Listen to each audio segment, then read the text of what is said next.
Hi అండి. నమస్తే. Welcome to my channel ఆనందాల హరివిల్లు. ఎలా ఉన్నారందరూ? బాగున్నారా? నేను కూడా చాలా బాగున్నాను. ఈరోజు వీడియోలో ఫస్ట్ టైం రోళ్ళు సీజనింగ్ చేసి పూజ చేసుకున్నానండి. ఫస్ట్ టైం అని ఎందుకన్నానంటే చిన్నప్పటి నుంచి మా ఇంట్లో ఉంది కాబట్టి వాళ్ళు ఎలా సీజనింగ్ చేసి ఎలా పూజ చేశారనేది తెలీదు. ఇంకా అత్తారింట్లో కూడా అంతే. ఇప్పుడే ఫస్ట్ టైం ఇంత పెద్ద రోలు కొని నేను సీజనింగ్ చేసి పూజ చేయడం అనేది. చిన్న రోలు కూడా అంతే. చిన్న రోల్ అయితే ఇంట్లో ఉన్నింది ఆల్రెడీ. అది కడిగేసి స్లాబ్ మీద పెట్టుంటే కింద పడి బ్రేక్ అయిపోయింది. అందుకని చెప్పి మళ్ళీ చిన్నది కూడా ఇలాగా కొనుక్కున్నాను. ఈ ప్రాసెస్ అంతా నేను ఎలా చేసుకున్నానో చూసే ముందు నా వీడియో కనుక ఫస్ట్ టైం చూస్తుంటే నా ఛానల్ని సబ్స్క్రైబ్ చేసుకోండి. వీడియో నచ్చితే లైక్ చేయండి, షేర్ చేయండి, కామెంట్ చేయండి. ఇప్పుడైతే లేట్ చేయకుండా వీడియో చూసేయండి.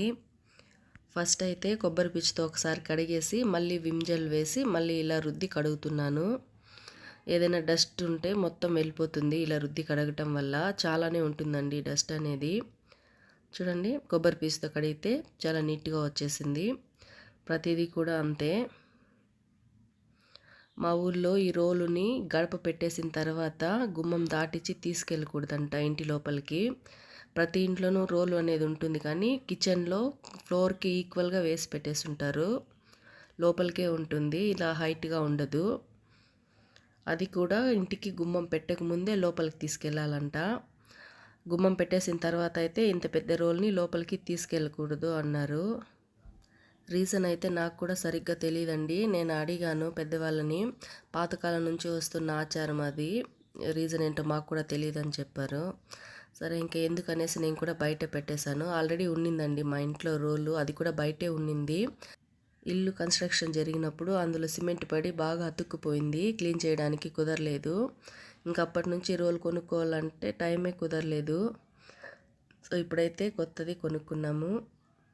చూడండి, ఇది కూడా ఎంత బాగా క్లీన్ అయిపోయిందో. నార్మల్గా మా ఆయనకి రోటి పచ్చళ్ళు అంటే బాగా ఇష్టం. ఇంట్లో కూడా అందరూ ఇష్టంగా తింటారు. మనము నార్మల్గా మిక్సీలో వేయడానికన్నా కూడా ఇలా రోట్లో రుబ్బితే టేస్ట్ అనేది చాలా బాగుంటుంది. పచ్చళ్ళే కాదు, వడపప్పు కూడా అంతే. రోట్లో రుబ్బి చేయటం వల్ల టేస్ట్ అనేది డబుల్గా ఉంటుంది. ఇది కూడా అంతే అండి. ఫస్ట్ ఒకసారి కొబ్బరి పీచుతో మొత్తము రుద్ది కడిగేసిన తర్వాత మళ్ళీ విమ్ జెల్ వేసి కడిగాను.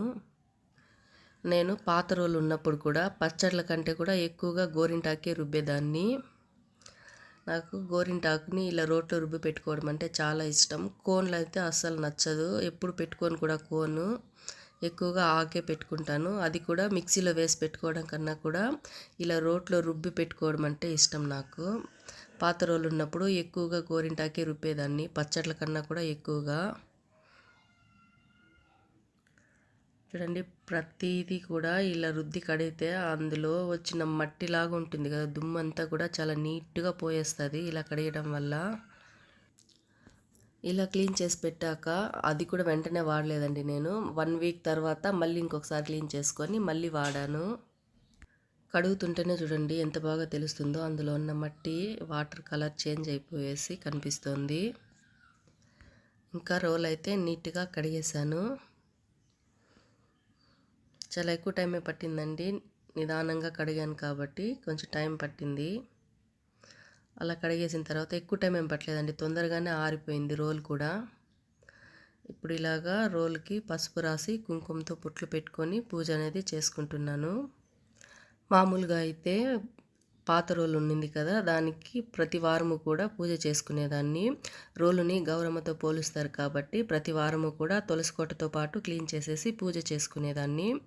కాకపోతే కొత్త రోల్ని ఇలా క్లీన్ చేసి సీజనింగ్ చేసి పూజ చేసుకోవడం అయితే ఫస్ట్ టైము. ఇలాగైతే తాంబూలం పెట్టేసి నైవేద్యం పెట్టి ఇంకా పూజ అనేది పూర్తి చేసుకొని, నేను వెంటనే అయితే రోలు వాడలేదండి. ఒక 1 వీక్ అలానే పెట్టేశాను. 1 వీక్ తర్వాత మళ్ళీ ఒకసారి క్లీన్ చేసుకొని ఫస్ట్ టైము ఇలా బియ్యం రుబ్బుతున్నాను. ఈ రోల్ అనేది వాళ్ళు ఫినిషింగ్ ఇచ్చేటప్పుడు అందులో ఏదైనా రాళ్ళు ముక్కలు ముక్కలుగా అయిపోయి అందులోనే మాటుకునే ఛాన్స్ ఉంటుంది. అది మనం కొబ్బరి పీచుతో క్లీన్ చేసినా కూడా ఒక్కొక్కసారి రాకపోవచ్చు. కాబట్టి ఫస్ట్ టైం ఇలా బియ్యంతో రుబ్బామంటే బియ్యం అనేది కొంచెం స్ట్రాంగ్ ఉంటుంది కదా, ఇలా రుబ్బేటప్పుడు అందులో ఏదైనా పీసులు ఉంటే దీంతో పాటు కలిసి వచ్చేస్తుంది. మనము బియ్యం లేకుండా ఒట్టి రుబ్బు రోల్నే రుబ్బకూడదు. కాబట్టి బియ్యం వేసి రుబ్బామంటే అందులో ఏదైనా చిన్న చిన్న పీసులు అట్లాంటివి ఉంటే వచ్చేస్తుంది. అందుకని చెప్పేసి ఫస్ట్ టైము బియ్యంతో ఇలా రుబ్బుతున్నాను. ఈ బియ్యం పిండి మళ్ళీ మనకి దేనికి యూజ్ అవ్వదండి, కింద పోసేయాల్సిందే. చాలా రాళ్ళు అనేది వచ్చిందండి ఇలా రుబ్బిన తర్వాత. మనకి ఎక్కువగా రాళ్ళు వచ్చినట్టు అనిపిస్తే మళ్ళీ ఇంకొకసారి కూడా ఇలాగే చేసుకోవచ్చు. చాలా నీట్గా క్లీన్ అయిపోతుందండి.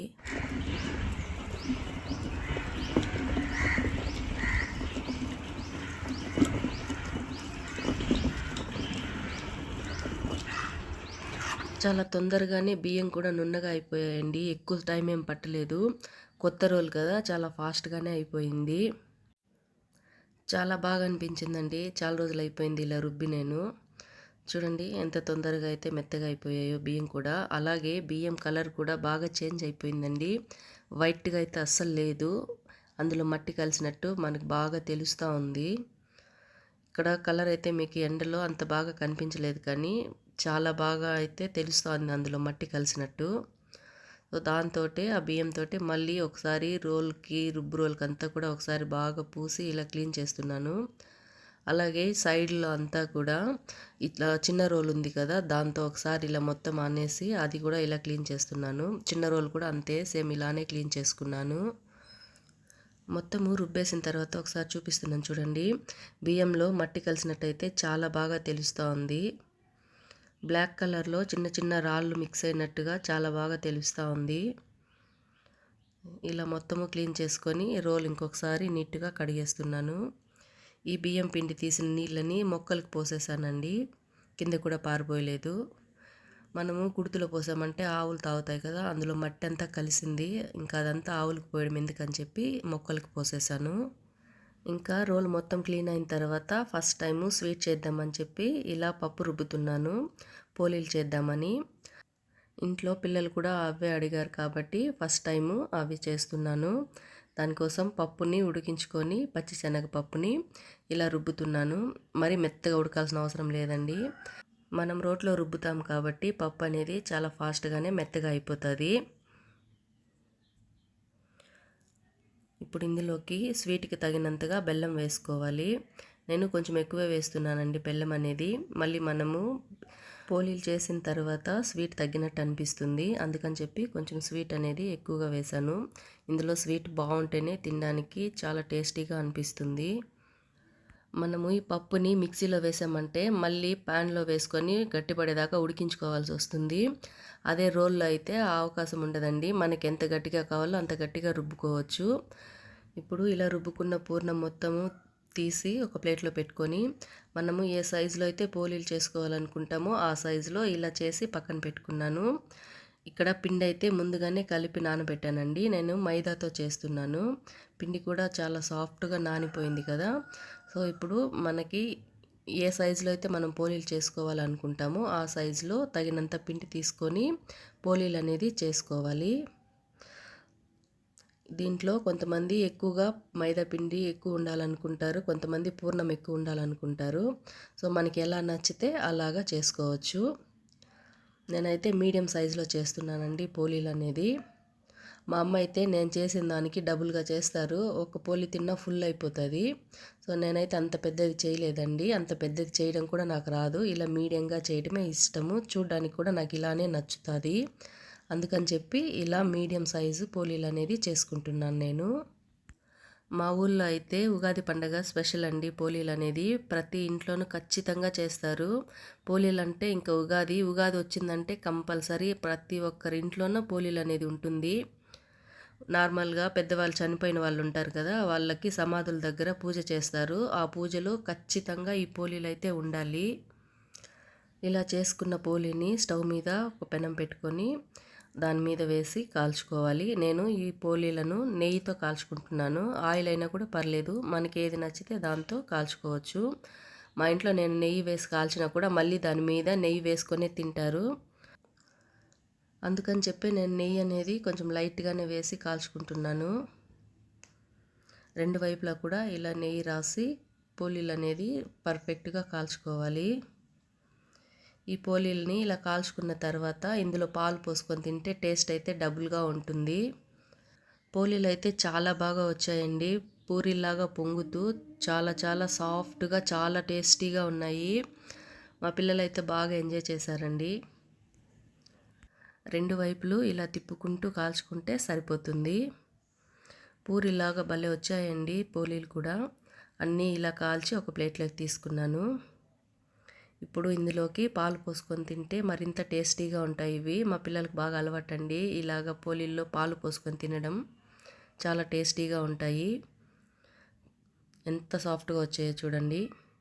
చూసారు కదండి ఈ వీడియో కనుక నచ్చితే నా వీడియోని లైక్ చేయండి, నా ఛానల్ని సబ్స్క్రైబ్ చేసుకోండి. ఇంకో మంచి వీడియోతో మళ్ళీ కలుద్దాం. Thank you for watching. Bye అండి.